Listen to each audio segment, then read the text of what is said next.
को हमने बनाए, हमने कांग्रेस बीजेपी को पाला, उनको चुन के दिया इस देश के अंदर में, उसने हमको भिखारी बना के छोड़ दिया। फिर भी हम उसका पीछा नहीं छोड़ रहे, फिर भी हम उसका पीछा नहीं छोड़ रहे हैं, हम उसी के पीछे जा रहे हैं। बीजेपी को भगाने के लिए कांग्रेस को लाते हैं और कांग्रेस को भगाने के लिए बीजेपी को लाते हैं। यही बीजेपी वाले कल कांग्रेस की मशीन में आकर सफाई हो जाएंगे भ्रष्टाचारी लोग, और यही जब बीजेपी की सरकार आती है तो कांग्रेस के बड़े बड़े भ्रष्टाचार करने वाले लोग उस मशीन में जाके वॉशिंग पाउडर, उसकी वॉशिंग पाउडर के अंदर सफाई हो जाती है, उस दूध के धुले हो जाते हैं।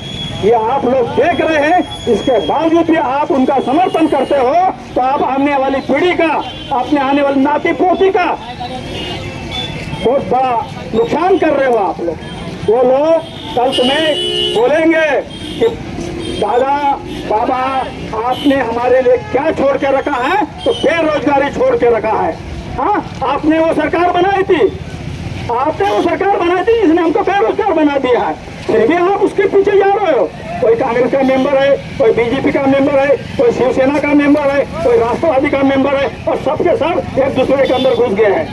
सबके सब वहां से यहाँ, यहाँ से वहां घुस गए हैं। मतलब एक नाथ है, दूसरा सांपनाथ है, दोनों तुमको काट रहे हैं, फिर भी आपको समझ में नहीं आ रहा है। मेरे भाइयों, पालमपुर के लोगों, वोट मैं आपसे निवेदन करना चाहता हूँ कि बहुजन समाज पार्टी ने ही इस देश के अंदर ओबीसी के लिए एक पॉलिसी लाई थी रिजर्वेशन की, जिसको मंडल कमीशन लागू करवा के 52% लोगों को अधिकार दिलाने का काम माननीय कांशीराम ने किया, बहन जी ने किया, उस समय के लोगों ने किया, मुलायम सिंह ने किया, पासवान ने किया उस समय के, तब जाके वो मंडल कमीशन लागू हुआ। ना कांग्रेस ने किया, ना बीजेपी ने किया।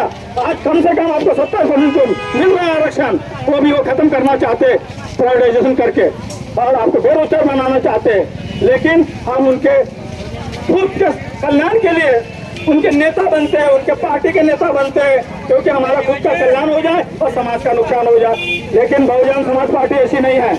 बहुजन समाज पार्टी आपके हित के लिए, आपके हित के लिए पार्लियामेंट में आवाज उठाने वाली पार्टी है, आपके फेवर में कानून बनाने वाली पार्टी है, आपके फेवर में मंडल कमीशन लागू करवाने वाली पार्टी है। इस मंडल कमीशन को भी उन्होंने 10 साल को लागू नहीं होने दिया। कोर्ट में गए वो लोग और आपको बोले, और आपको क्रिमिनल का लगा के आज ईडब्ल्यूएस में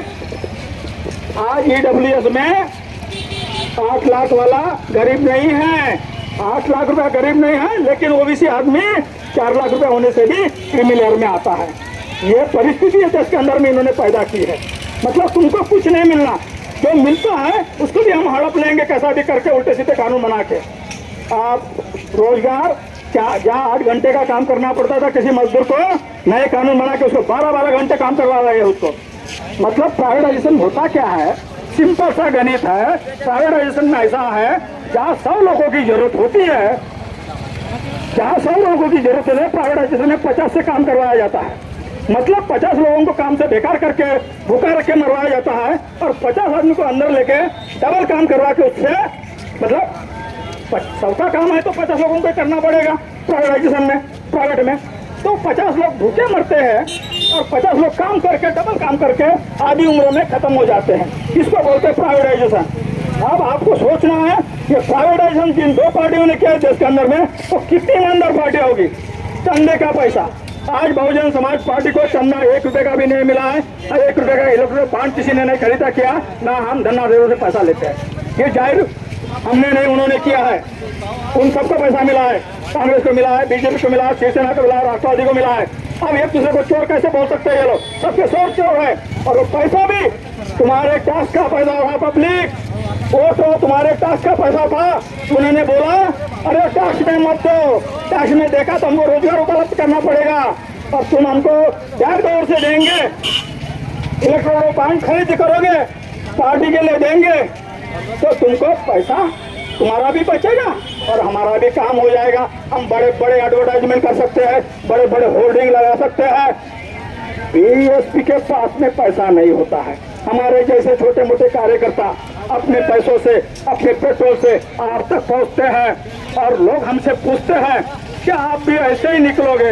अरे भाई, जब 70 साल तो दोनों ऐसे निकले तो तुमको तकलीफ नहीं हुई? हम सत्ता में आए ही नहीं कि आपको तकलीफ हो गई है। और आपकी पार्टी है, SC ST OBC की ये पार्टी है, बहुजनों की ये पार्टी है, बहुजन के लिए पार्टी बनाई गई है। जिसमें दिमाग था उनसे बना, लेकिन आपके लिए बनाए हैं।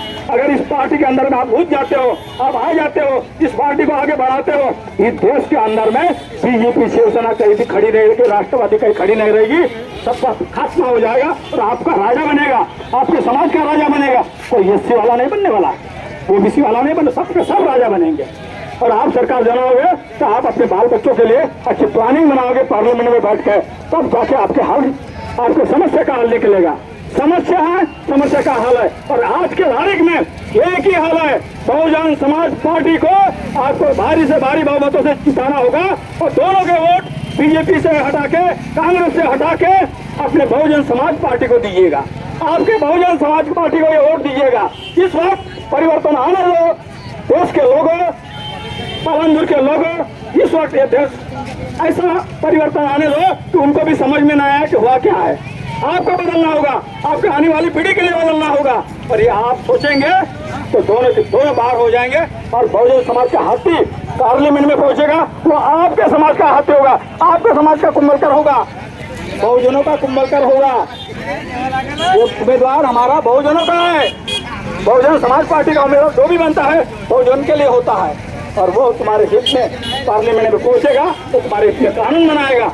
आपकी समस्या का हल आपको निकालना है। इतना बोल के आपसे अपील करता हूँ कि आने वाले 19 तारीख को आप हाथी की नंबर 1 की बटन दबा के, नंबर 1 में बटन है कुंभलकर की, उसको दबा के सारी की सारे लोग जनता 1 नंबर पर मारो, 2nd और 3rd को उठा के फेंक दो। अभी आपका हल निकलेगा ही निकलेगा। इतना बोल के मैं आपसे रजा लेता हूँ। धन्यवाद। जय भीम, जय भारत। बहुजन समाज पार्टी जिंदाबाद, बहुजन समाज पार्टी जिंदाबाद, जिंदाबाद, बहुजन समाज पार्टी जिंदाबाद, जिंदाबाद। Thank you.